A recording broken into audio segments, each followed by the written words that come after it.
السلام علیکم ورحمۃ اللہ وبرکاتہ۔ کیسے ہیں آپ سب؟ امید کرتی ہوں اللہ کے فضل و کرم سے بالکل ٹھیک ہوں گے، بالکل خیریت سے ہوں گے۔ اللہ پاک آپ کو ہمیشہ ہمیشہ ہمیشہ اسی طرح ہنستا رکھے، مسکراتا رکھے۔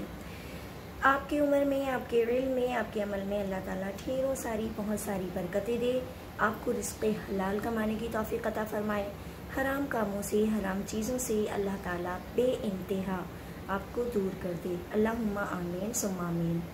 جو بے اولاد والدین ہیں، اللہ تعالیٰ ان مخصوص 10 ایام کی بدولت ان سب کو نیک اور نرینہ اولاد عطا فرما دے جنہوں نے اب تک اولاد کی خوشیاں نہیں دیکھیں، اور جو اولاد جن کے پاس میسر ہے، اللہ پاک ان کی اولاد کو ان کی آنکھوں کی ٹھنڈک بنا دے، ان کو اچھے بچے بنا دے، اپنے والدین کی عزت کرنے والا بنا دے، اپنے والدین کی خدمت کرنے والا بنا دے، اور والدین کے دلوں کو خوب سارا اولاد کی طرف سے چین اور سکون نصیب عطا فرما دے۔ اللہم آمین ثم آمین۔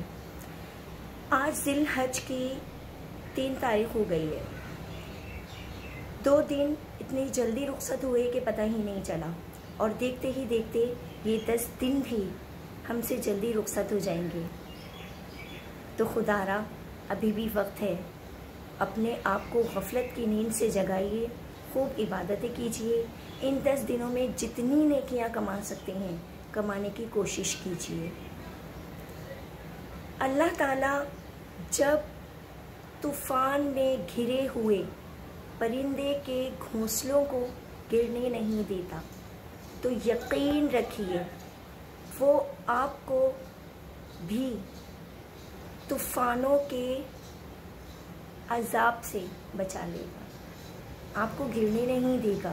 بس اپنے رب کی ذات پہ یقین رکھیے، سچے دل سے مانگیے، اچھائی کرتے رہیں، اچھائی کو جتا دیں برائی کے اوپر، اس کو غالب مت آنے دیجیے گا برائی پر۔ جو کوئی بھی آپ کے ساتھ جتنا بھی چاہے برا کر لے، کچھ بھی کر لے، بس آپ اس بات کا یقین رکھیے گا کہ اللہ موجود ہے، وہی بہترین انصاف کرنے والا ہے۔ معاف کرنا سیکھیں، اپنے دل کو بڑا کریں، کہ ایام اس طریقے سے گزاریں 10 ایام کہ نہ جانے اگلے سال یہ 10 ایام ہمیں ملیں گے کہ نہیں۔ تو اپنے ایک ایک پل کو بہت قیمتی بنا لیجیے۔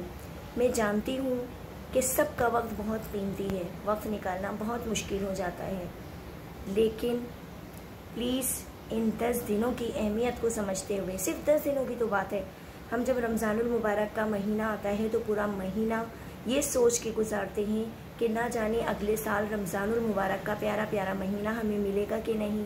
تو خوب عبادت کر رہے ہوتے ہیں نا، نمازیں بھی پڑھ رہے ہوتے ہیں، نفلی نمازیں بھی پڑھ رہے ہوتے ہیں، قرآن پاک کی تلاوتیں بھی کر رہے ہوتے ہیں، اور بے تحاشا قرآن پاک کو مکمل کرنے کی کوشش کرتے ہیں کہ زیادہ سے زیادہ 2 قرآن، 3 قرآن، 4 قرآن ہمارے رمضان المبارک کے مہینے میں مکمل ہو جائے۔ کیوں سوچ کے کرتے ہیں کہ پتہ نہیں اگلے سال یہ دن ہمیں پھر ملیں گے کہ نہیں۔ تو یہی سوچ لیجئے کہ پتہ نہیں اگلے سال یہ پیارے پیارے 10 دن ہمیں نصیب ہوں گے کہ نہیں۔ تو ہمیں خوب عبادت کرنی ہے۔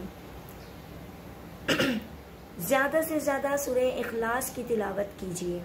سورہ اخلاص، قل هو اللہ احد اللہ الصمد لم یلد ولم یولد ولم یکن لہ کفوا احد۔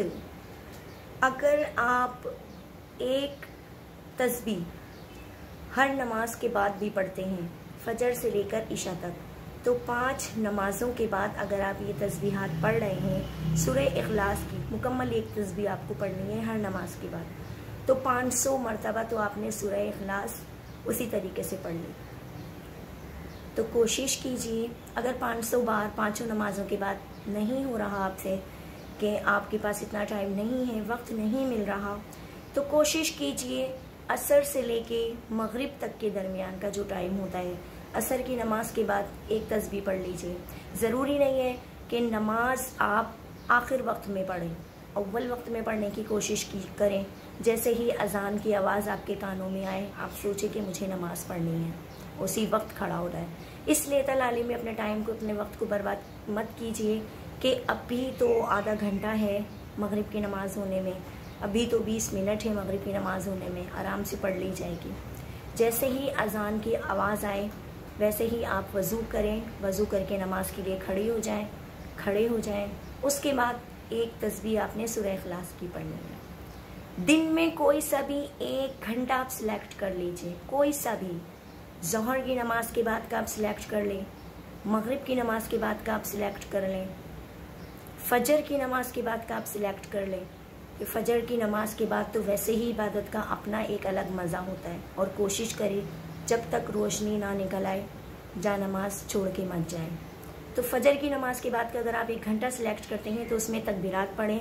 اللہ اکبر، اللہ اکبر، لا الہ الا اللہ واللہ اکبر، اللہ اکبر، اللہ اکبر، وللہ الحمد. یہ تکبیرات پڑھیں. تکبیرات بہت زیادہ فائدے مند ہیں. کسی نے مجھ سے پوچھا کہ کیا صرف ان لوگوں کو ہی اس ماہ ذی الحج کا ثواب زیادہ ملتا ہے جو لوگ حج کرنے کے لیے چلے جاتے ہیں؟ تو کس نے کہا ایسا ہوتا ہے؟ اگر جو صاحب استطاعت نہیں ہے، صاحب حیثیت نہیں ہے، تو وہ کیا کرے بیچارہ؟ کسی مجبوری کی وجہ سے وہ حج پہ نہیں جا سکا، اللہ کے گھر سے اسے بلاوا نہیں آیا، وہ نہیں جا سکا، تو کیا اس کو عبادت کا ثواب نہیں ملے گا؟ تو کس نے کہا؟ یہ جو 10 مخصوص ایام ہے نا، آپ ان ایام کو اتنے اچھے طریقے سے گزاریں، اپنے دل کو نرم کر لیں. معلوم ہے پورے جسم کے اوپر ہمارا دل حاوی ہوتا ہے. آپ کتنا بھی کچھ دماغ سے کرنے کی سوچیں لیکن ہمیشہ دماغ ہار جاتا ہے اور دل کی جیت ہو جاتی ہے. کیوں؟ کیونکہ ہم لوگ ہر کام اپنے دل سے سوچ کر کرنے کی کوشش کر رہے ہوتے ہیں. ہم اپنے دل کو بہت اہمیت دیتے ہیں. تو آپ اپنے دل کو ان 10 ایام میں بہت نرم رکھیے. غصہ آئے بھی نہ اس کو تھوکنے کی کوشش کیجیے.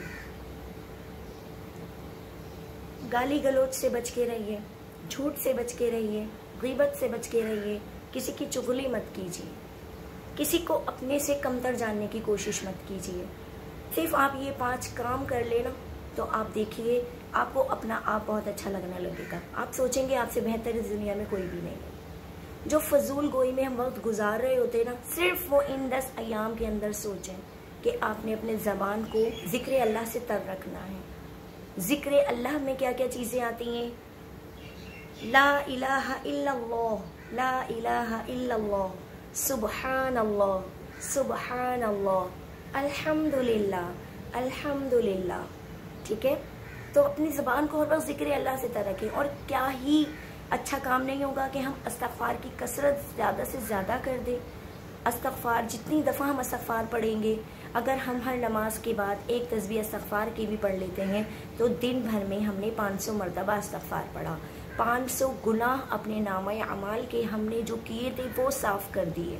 سوچے 10 دن کے اندر اگر روزانہ کے حساب سے آپ نے 500 مرتبہ استغفار پڑھا ہے تو آپ نے 10 دن کے اندر کتنا استغفار پڑھ لیا اور کتنا اپنے گناہ نامہ اعمال کے گناہوں میں سے، اپنے نامہ اعمال میں سے گناہوں کو کس قدر آپ نے مٹا دیا. یہ سوچیں، یہ سوچیں آج ہم زندہ ہیں کل ہم نہیں ہوں گے.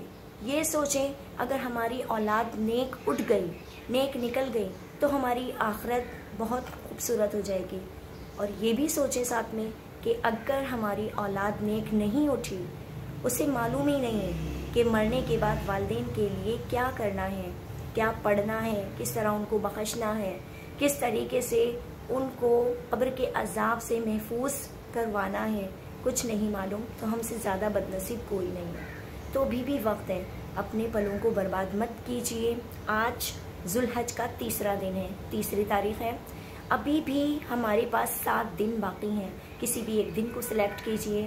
موسم جس دن زیادہ اچھا ہو اس دن کوشش کیجیے کہ ایک روزہ رکھ لیں. معلوم نہیں کہ 9 ذی الحج کا روزہ ہمیں نصیب ہوگا یا نہیں. 9 ذی الحج کے انتظار میں بیٹھے ہی مت، ایک روزہ اس طرف کا رکھ لیں. کوشش کیجیے. قرآن پاک زیادہ نہیں پڑھیں، 2 پیج کی روزانہ تلاوت کر لیں.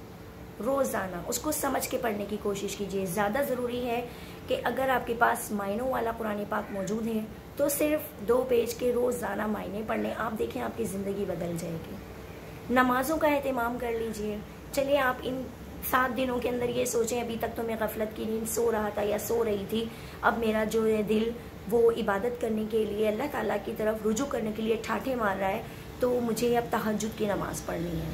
تو ان 7 دنوں کے اندر جو آپ کی دلی خواہش ہے، جو آپ چاہتے ہیں اللہ تعالیٰ آپ کو دے دے، نواز دے جس چیز سے، اس چیز کے لیے آپ تہجد کی نماز کا اہتمام کر لیں۔ تہجد کی نماز میں اللہ تعالیٰ جو بھی آپ اللہ تعالیٰ سے مانگتے ہیں وہ آپ کو دیتا ہے، آپ کو مایوس نہیں کرتا۔ کتنی بڑی بات میں نے آپ سے کہی کہ جب وہ تیز طوفان میں بھی پرندوں کے گھونسلوں کو گرنے نہیں دیتا، تو وہ پھر آپ کو طوفانوں کے سمندر سے باہر کیسے نہیں نکالے گا؟ جو آپ کی زندگی کے طوفان ہیں، آپ کی پریشانیوں کے طوفان ہیں، آپ اللہ کی طرف رجوع کر کے تو دیکھیں، وہ کبھی آپ کو مایوس نہیں کرے گا۔ تکبیرات کا اہتمام زیادہ سے زیادہ کیجیے۔ اجازت چاہوں گی، زندگی رہی تو نیکسٹ ویڈیو کے ساتھ ایک بار پھر آپ کے سامنے حاضر ہوں گی۔ اپنا بہت سارا اور ڈھیر سارا خیال رکھیے گا۔ جب تک کے لیے السلام علیکم ورحمۃ اللہ وبرکاتہ۔